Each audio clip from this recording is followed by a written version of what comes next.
Yeah, but central banking is about, using the room that you think is likely to be available. We did not think there was room available. As and when, remember, every one of our forecasts is saying we've used up all the room, it's equally balanced. We've never come up with a forecast which says we're going to be substantially below 6%, right? That's true, but do you need to be below 6%? Because even now, your target, you say you're going to reach 6% by January next year, and that's what it is. So why is there this need to be a little extra cautious on inflation?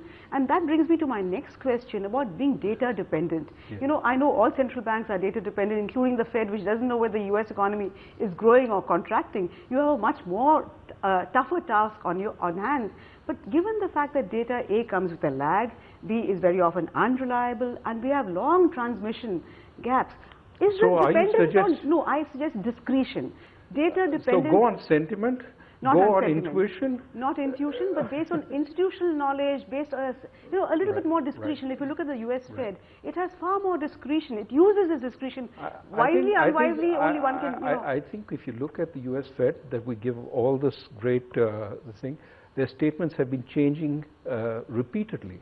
Which is why I think you should also, whereas Governor, you've been very consistent. Well, consistency is look not at the commentary in the virtue. papers today. Look at the commentary. I mean, I think you might, look, I think you'll find all kinds of people saying all kinds of things. Some people say we are consistent. Some people say we do what we say. Other people say we're totally confused. They're confused. You get all kinds of... That, of course, that I will grant. Let me tell you exactly what we're trying to do. We are trying to operate with an economy which has an inflationary bias, which has had substantially higher inflation than the rest of the world, which is moving to a new framework which is trying to put this inflationary bias behind it. We are trying to ensure that given this kind of economy, we bring inflation down such that we can have finally lower nominal interest rates which can result in many years of strong growth. We did this once. It was under Dr. Rangarajan's time. When we created, I think, the RBI created then the environment for 8-9 years of strong, sustained growth before we let the inflation genie out of the bag again.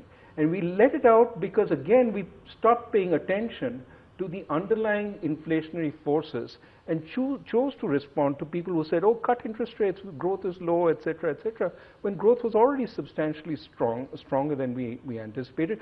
Of course, at that time, again, we had a lot of confusion about the numbers, growth numbers. The first estimates of growth came in very weak. I'm talking about the period 2008, 9, 10. Growth estimates came in very weak. We thought there was need for a lot of stimulus. We stimulated, found we had overstimulated. So the point is we have to do the best job we can in a very noisy world. We're trying to use all the room we have, keeping in mind that our inflation objective, which has been given to us by the government, is something that it would be silly to miss on just the first go. It would imply a tremendous loss of credibility, but we're not trying to be overly conservative. We're not trying to undershoot that substantially. We're trying to hit it on the nose, thereby giving as much room. There would be people, a few I admit, who say we have been excessively aggressive this time by cutting interest rates once more.